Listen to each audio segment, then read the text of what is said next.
কাঁচা আম বা পাকা আম যাই বলো দুটোই খেতে কিন্তু বেশ লাগে, দুজনেরই কিন্তু জুড়ে মেলা ভার, দুটো দিয়েই কিন্তু অনেক রকমের কিছু খাওয়া যায়।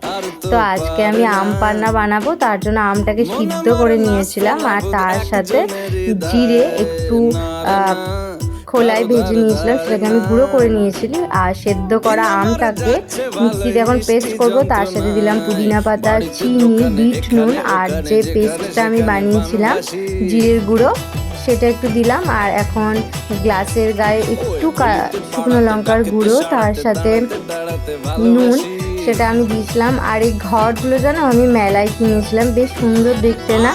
এখন কাজে লেগে গেল ঘরটা আম পান্না বানাতে। তো তোমরা বলো কে কে গরমে আম পান্না খেললে আর কেমন লাগলো অবশ্যই জানিও। আমার কিন্তু বেশ সুন্দর লেগেছে, আর এই গরমে আম পান্না খেলে কিন্তু শরীর খুব রিফ্রেশিং লাগে। তো চলো টাটা, কেমন লাগলো অবশ্যই জানিও, বাই।